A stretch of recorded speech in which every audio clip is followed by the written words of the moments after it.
Welcome to Maddie's Baking Book Club, month number 6. We are reading the book Love and Saffron by Kim Fay this month, and I'm so excited for these macarons that I have created inspired by this book. So in this story, we have two women, one who is in her mid-20s, another one who I believe is in her early 60s, and they are writing letters back and forth to each other. So in this story, we have these two women and they're kind of becoming friends, developing this friendship, and a lot of food is involved, but the entire book is just letters. There's one tiny scene when we have some narration and a story, but otherwise it's just written in the format of letters. So I really wanted to carry that through in the look of my macarons. So I decided to make these rectangle macaron shells that look like envelopes. And so in the beginning, I just made a French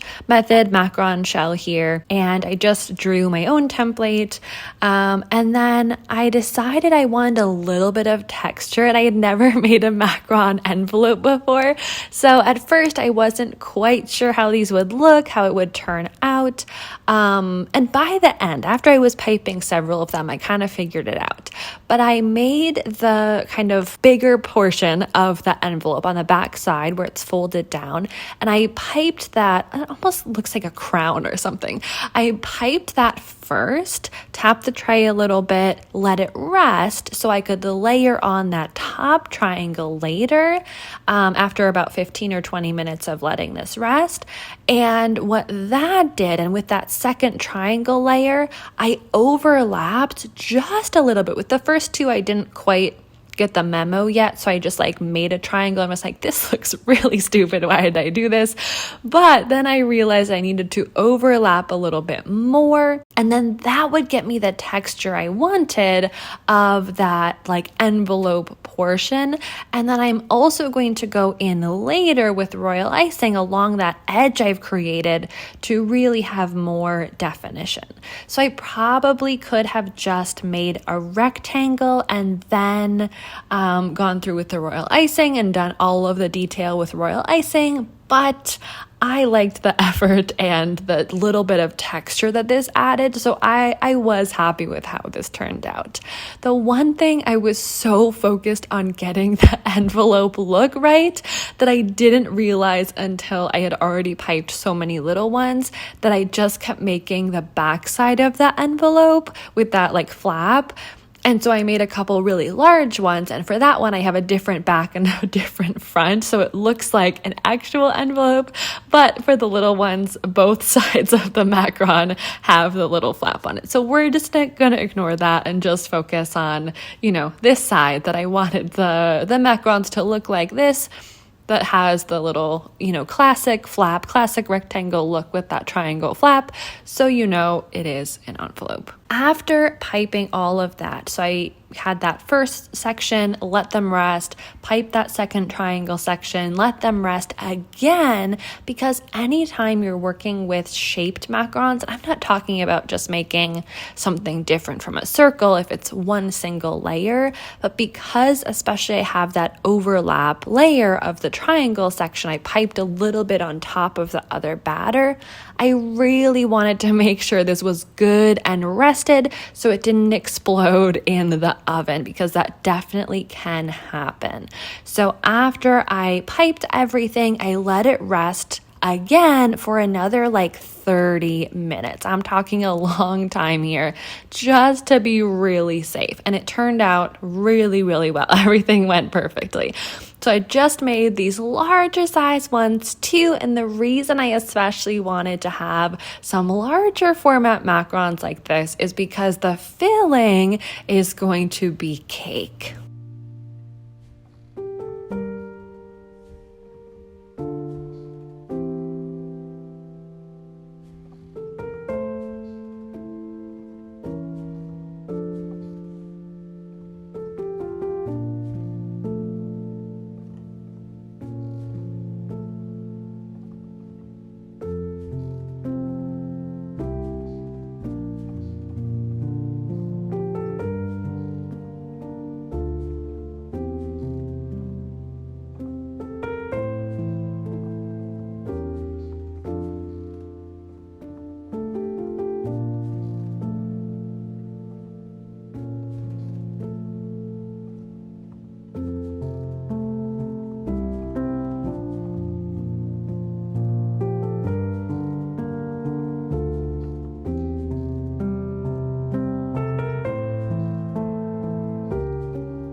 So I decided to make a lemon cake, and then I have an herb buttercream and an herb simple syrup as a soak for the cake that I am going to put on top of it. This lemon cake was not particularly inspired by this book, but the buttercream and the flavors in that were the main thing I wanted to incorporate, and I decided to match those flavors then with this cake. So the flavors I really wanted to highlight, in addition to the envelope shape of the macaron, on the very last page of the story, there's a letter from the younger woman, Joan, to the husband of the older woman, Frances. And in this letter, she is telling him about her new cookbook that she's just released, and she is telling him, she also has this little PS and says, here are some herbs that her partner and she grew in their garden. And what I really loved about this last passage was that it really seemed like, even with a lot of kind of hardships and things happening, there was this lighter, brighter note to the end of the story. And in this one paragraph, they mentioned food. They mentioned all 4 of the main characters. And it just seemed like it wrapped everything up really nicely. So the herbs that are mentioned from the garden are marjoram, rosemary, oregano, and thyme. And I really wanted to have all of those in my macaron, but I didn't want to make a savory macaron, so I decided to pair them with lemon cake. So anyway, I made this. It's a pretty regular cake. I just made sure to mix the lemon really well with the sugar to make sure that flavor got really infused. Otherwise, nothing too special about it. While that's baking, I'm going to work on the royal icing. So for these envelopes, I have some burgundy color I'm adding to some of my royal icing. This one's going to be a little bit thicker in texture. Then I have some brown. I want a really, really pale, tan, light brown kind of color to have as the definition, kind of the lines to highlight, the shape of this macaron. And then the burgundy is going to be like a fake wax seal stamp. Now, I know that there are ways of creating a wax seal stamp out of royal icing. I've seen a lot of different techniques, and the thing is, usually they're pretty involved. I did not have a lot of time, I say as I've created this very intense detailed macaron. I did not have a lot of time, in addition to this, to do anything fancier. So I am just making some very rustic wax seal royal icing. But just know that there are things that you could do to achieve even more of a wax seal stamp look. So as you can see here, I'm just using that really light brown to go around first the bottom edge of the macarons, just creating that border. Then I'm going up and kind of going along that triangle flap that I created. And with some of them, I wasn't sure exactly where to put the royal icing, but I realized by the end, I really liked having the royal icing kind of right at the edge, both of the outside of the envelope, and then also right on the edge of that flap. I did a couple a little bit farther up, wondering if it would look better as a border or something, but I liked it when it followed the lines a little bit more closely. After letting that dry just a little bit, I went in with that burgundy royal icing and then immediately pressed some parchment paper into it and pressed down as if my finger is the stamp.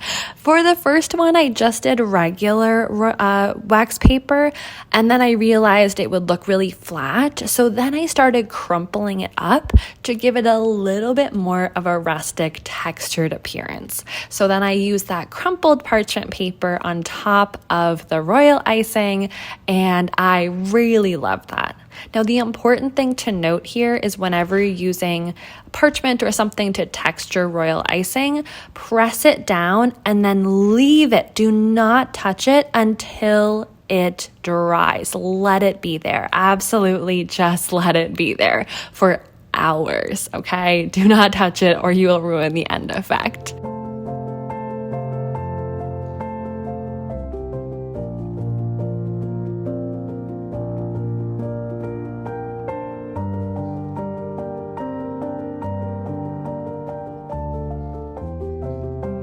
So for the simple syrup for the cake, I just made a really basic 1-to-1 sugar and water simple syrup, and then let the fresh herbs, all those same ones I mentioned from the story, marjoram, oregano, thyme, and rosemary, I let them soak overnight, and then I used a pastry brush to just lightly sponge that simple syrup onto the baked lemon cake. Now, one of the reasons I really wanted to have this simple syrup, first of all, I definitely wanted to get those flavors involved, but I really wanted to make sure that the cake was as moist as possible, especially for the larger ones, to make sure that the cake would be super moist and it wouldn't dry out the macaron at all.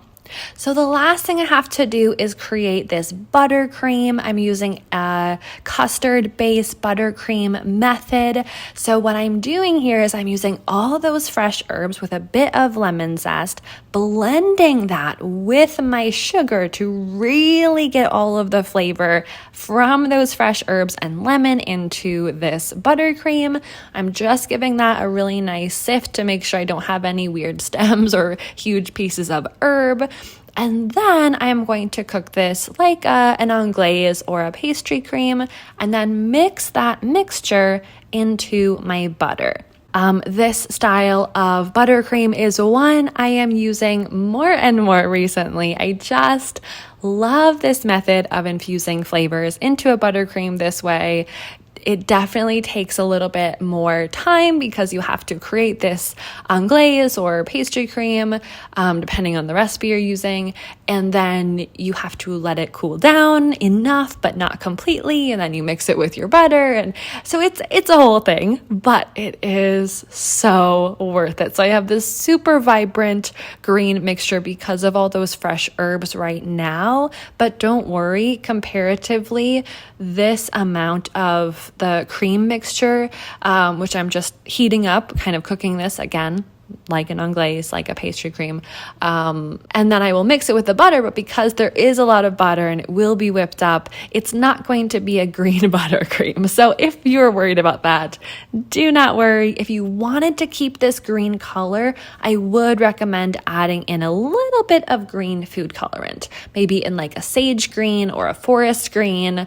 Don't go for like an emerald or something like that. So now I'm just whipping up my butter. Make sure it's unsalted butter and make sure it's really truly at room temperature so you have the fastest and best results. Then once that custard mixture has cooled down enough, I'm going to pour it into that whipped butter, give it one more mix, and then finally we're ready to build our macarons.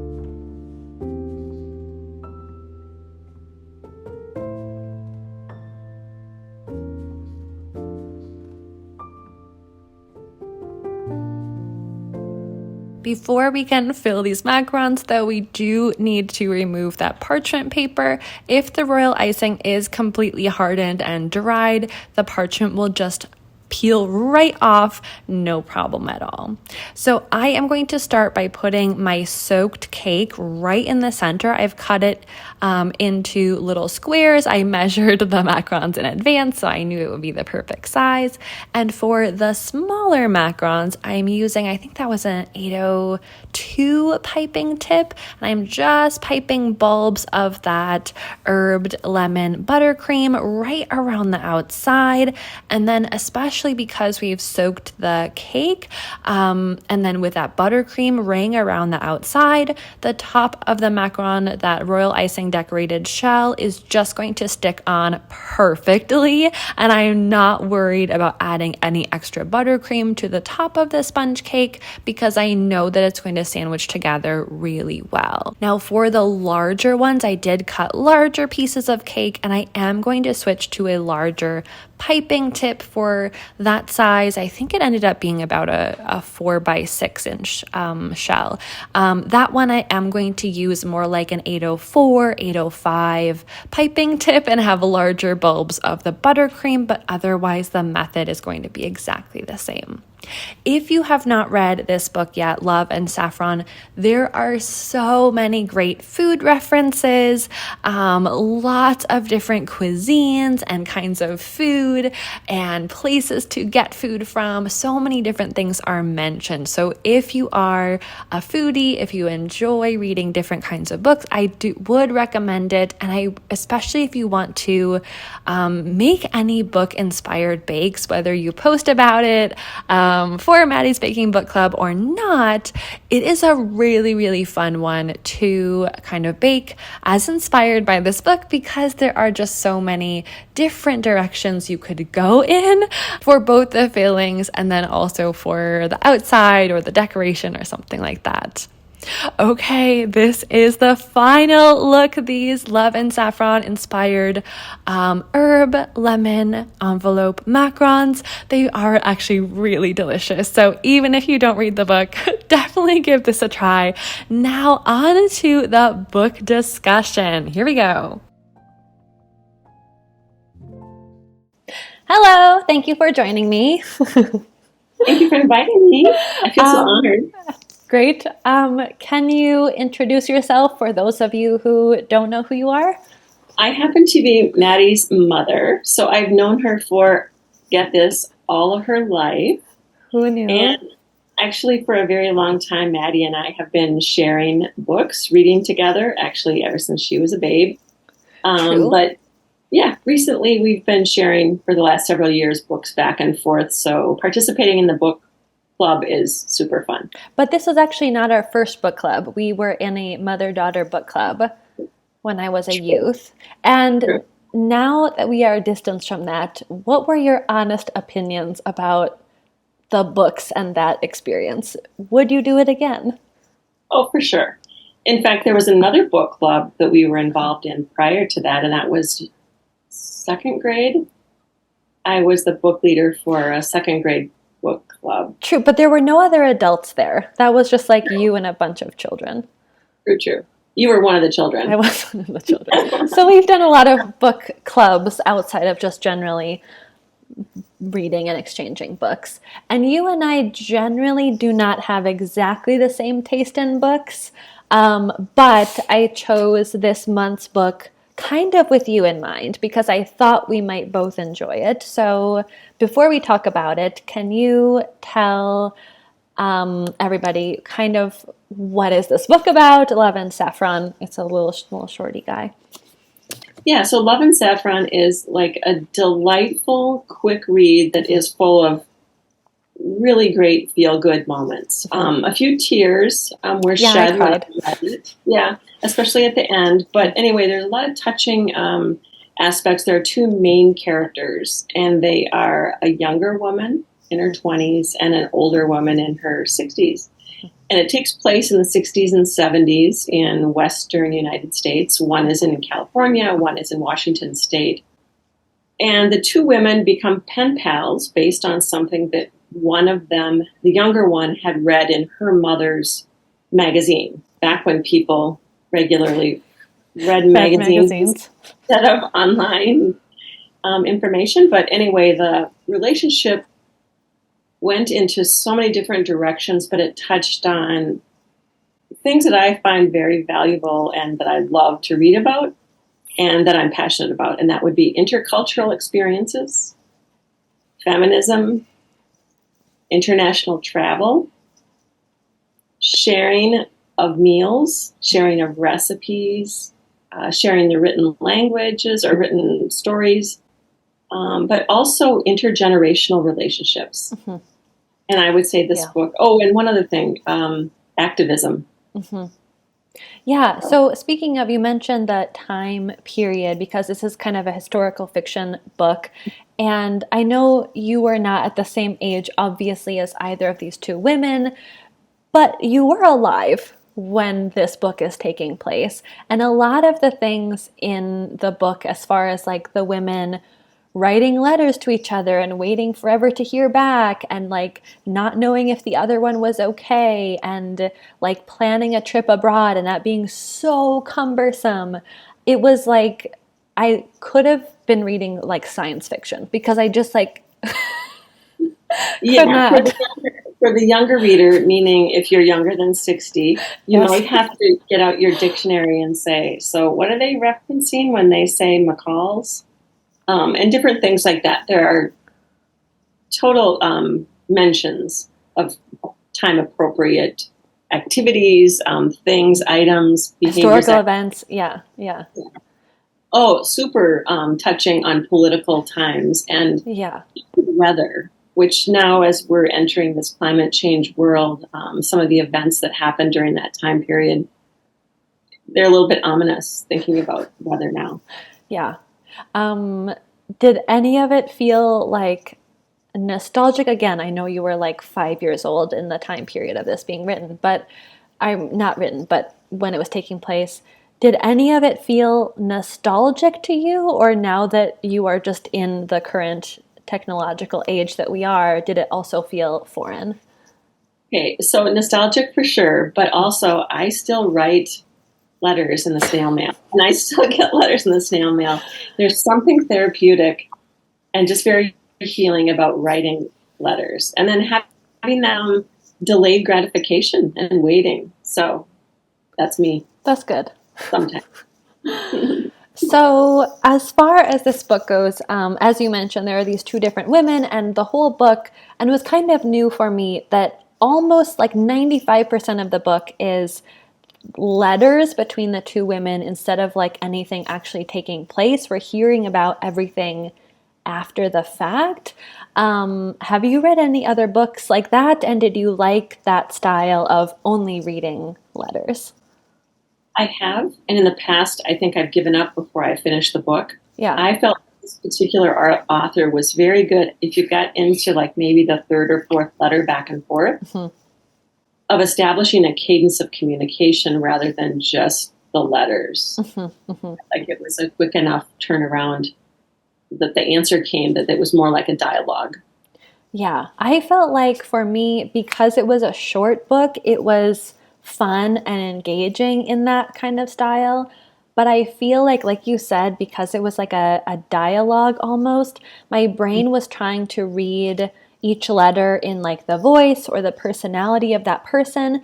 And so it was almost like mentally exhausting being like, how would she have said this out loud or like written this? And so I felt like it took me longer to read than it would have just like a narrator telling me about those events. That's curious. And maybe that's an age related thing for me because I did not feel that at all. I felt it was very flowing. I mean, it wasn't that it was not flowing, but I felt like any longer than the 200 pages, which I thought would be like such a quick, it was still a quick read, but I felt like it was, took me longer than I had expected it to. Right. I didn't feel that, but I think that's too because I'm used to writing letters, old-fashioned letters. You're just old. Maddie. So anyway, what were your favorite parts of the story? Obviously, there were a lot of things you liked about it, but do any moments or things stand out to you? Overall, I love how the women connected over food. Again, that's just such a delightful thing, not just in their correspondence, but then what each of them were inspired or encouraged to do with the food or an ingredient for a food. And then how that ended up connecting them to more people in their own little subsets of life. And then the gathering of the eating of the food also was another level of, I don't know, just love, healing, togetherness, and it was a really wonderful feel good. The other thing it seemed like it did for me was the part that I loved is that the food triggered memories, emotions, and healing. And I don't think I'll say any more than that, but there are some spoilers. Things that were, spoiler alerts, it's fine. Right, I'm not going to do a spoiler alert. You can. The food triggered a memory and a behavior and a connection with the older woman's husband. You don't know about this up front, but he has a traumatic experience having been in the war, and also some family connections that were a little bit challenging for him, and then a subsequent health-related issue that caused his marriage to maybe have a little bit of stagnation. And because these two women had connected and they had food being a connection after the journal article was read by the younger one, ingredients were sought out, and it just livened the relationship. It livened their curiosities in life, and it made their worlds bigger. But it wasn't just the two characters, it was the people surrounding them and partner. Which I feel like we have experienced in our lives as well, a very foodie family. But I feel like it really goes to show that like the one ingredient in the beginning, it was literally just like, here's some saffron. And then it was like a snowball effect of curiosity of like, what about this? And what about this? And then the husband, just like triggered a memory and he started cooking. And in the beginning, it's not like we didn't know a ton about him, but it's not like he was a terrible person and had a personality change, but it sounded from all accounts that he was just like a very bland, like average, detached, like had very little going on outside of his little box of reality. And then like this one thing triggered like a whole new life for him. He developed friendships and he had hobbies and like ended up having a much more full life, literally because one girl sent another woman saffron, which is just crazy. And then, so that was the growth on that end, but the growth on the younger woman's part was she was encouraged to become more confident as a young woman in the 60s, doing things that maybe the world and or her workplace didn't think that she should be doing. It gave her confidence to be brave and also to reach across some of the gaps of cultural divides and age divides.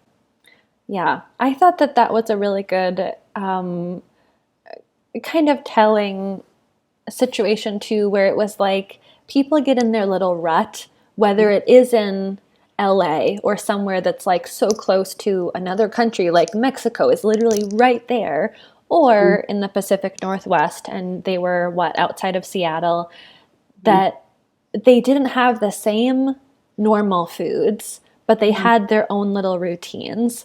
And even just shaking it up amongst themselves and having something like a little bit different, and then slowly through the magazine, it was like, oh my God, we can eat different things and it's okay and I like it.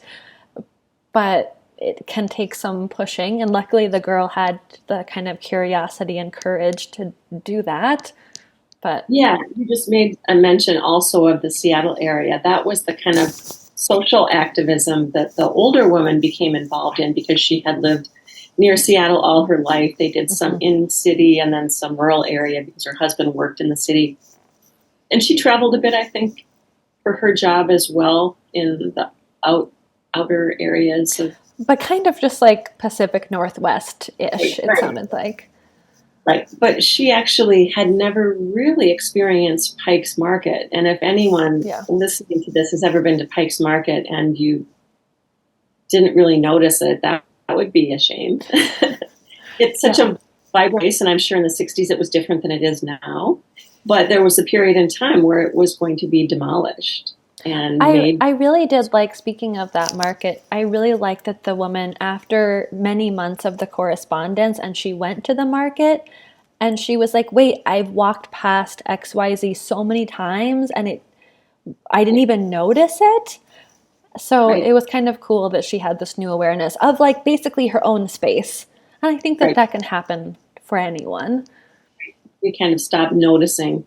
So if the book did anything, it told us to awaken all of our senses and our emotions and our courage. So speaking of emotions, and spoiler alert for this as well, so the kind of sadness at the end with the older woman dying from a brain tumor, or complications, I think, of surgery of a brain tumor. I saw that coming and I still cried, but like in like the second letter, she's like, I had a headache today. And I'm like, brain tumor. So of all of my kind of dislikes of the book, that was kind of the main thing, is that I just saw the ending coming from basically the beginning. Not that it should have been less predictable, but I mean, it's a lighthearted like friendship story, but that felt very predictable. And as every letter passed, and as she kept being like, it's weird, I have a headache again, it was really hard to read it and not be like, go to the doctor. Like, I don't want to get attached to you because I know you're going to die. Like, I know you're going to die. I didn't feel quite that strongly about it because I was holding out hope that there was going to be like a heroic save in the end. But I did think that there was something wrong. Did you guess brain tumor? Yeah. I love that she took the trip of her lifetime. She went to Paris. That was cool. The sad thing for me and the happy thing was that when she died, then she passed on all of her love and comfort and support to connecting this younger girl with a man that she had felt she didn't deserve to be together with because of an age difference and a cultural difference. My frustration, if I had one, was, okay, tell him already. And I'm not going to say any more with that. No, it's fine. There's been so many spoilers. What did you think about the younger woman? So Joan was supposed to be like 26 to 28, 29 when this was all taking place. She had been to university. She was well educated. She was kind of finding herself. She lived with her mother. And she starts off this friendship with this older man, and then they become lovers. And then she gets pregnant and doesn't tell him about the pregnancy for 7 or 8 months. And the issue was, and her issue was, she was the same age as his daughters and he had grandchildren already. And so for like so many reasons, it was like, oh my God, it's not just like a really big age difference couple, but like she could kind of cause this chaos in his whole extended family if she told anyone she was pregnant. I don't know how I felt about that bit of the storyline. I felt like we didn't have enough information about it. Like I wanted more information about it or less information. I don't know. What did you think? I think knowing the setting was in the 60s, for me, that was enough information. So he was Mexican. He was older than her. They were unmarried. And she was trying to break into becoming an independent journalist. So all the things were really negatives. And then she tried to do she did a story as an undercover pregnant woman, I guess, that was married. Didn't she put a ring on or something? Yeah, she pretended she was married. She went into a hospital that was for women who were experiencing the need to prepare for delivery but were unwed. So she was also seeing this incredible disparity between the way in which those women were treated almost as numbers rather than individuals. So that struggle was hard for me because I wish she would have embraced the pregnancy and embraced the relationship right away. But I think that was a trip back in the 60s. Yeah. And I think that is one thing that because it was just letters between the two women that we didn't hear anything about. So we don't actually know. But I wanted to know, like, has she met his family? Her mom was mentioned so many times, but like, is she just guessing about all of this stuff or does she know? So it's like a personal issue. And so I don't know. That was kind of an empty... and then it just kind of ended. And yeah, you're right. Imogen, and like in the end, she was like, go for it. Like, be in love. It's okay. But then like the book ends. And so it's kind of like, okay, so we know that the girl Joan, she ends up being with him. She writes a cookbook. The older woman passes away. Her husband's kind of still hanging on with his newfound joys in life.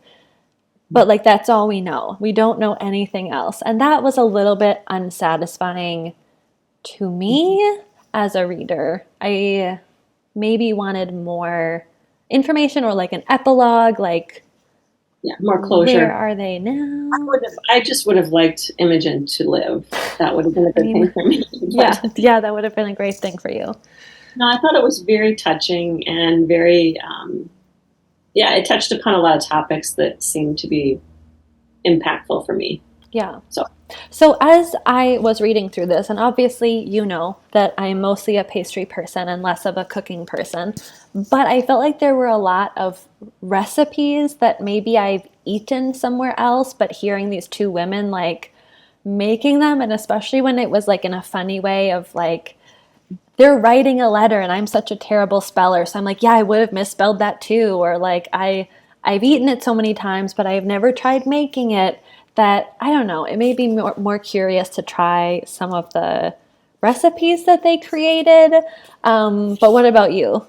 I did try one already. What did you make? The simplest one. I don't remember where it was mentioned in the book, but it was the buttered pears sprinkled with Parmesan Oh, yeah, cheese. yeah, yeah. And It was good, but I think if I did it again, I would make sure I used the Bosque or the really firm pears mm, it was because they're mushy. lightly, melted or warmed in brown butter. Hmm. But no, it's good. Oh, and drizzled with honey as well. Mm, it's So good. yeah, if you're hungry, don't pick up the book because there are a lot of references to food. Yeah, a lot of good food descriptions. So, anyway, before we wrap this up, what on any kind of rating scale that you know about or create for yourself, how would you rate this book and why? On a scale of 1 to 5, and this is just kind of a random Hmm. thing that I would do, I would say it's definitely a 4. Hmm. And it's that high for me, again, because of the topic Hmm. and the relationships Hmm. and the connections. Hmm. Yeah. So I would definitely encourage people to read it. I don't know of anyone who shouldn't read it Hmm. because it would touch on everybody in one small aspect of their life and their Hmm. reading. It's a quick Yeah. read. I feel like it is a good book for recommending to people or like having as like a book that someone could borrow or read on an airplane or something like Mine has that. already been loaned out. Yours has been loaned out. Mine has been loaned out. Okay. Well, Any last thoughts or things you wanted to share or reflect on from the story? oh, I loved it. Get out your Kleenexes for the end, and like I said, have a full tummy before you start eating. Hmm. Good recommendations.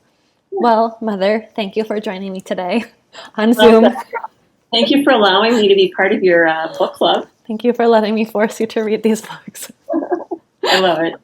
All right. Okay. Yeah. Bye. Bye. Thanks so much for watching, and make sure to stay tuned for next month's Maddie's Baking Book Club Book and Bake as well. If you're not sure about all of this, what I'm doing here with my book club, or if you want to check out past books and recipes, make sure to check out the Maddie's Baking Book Club playlist here on my YouTube channel. Until next time, have a wonderful day. Bye.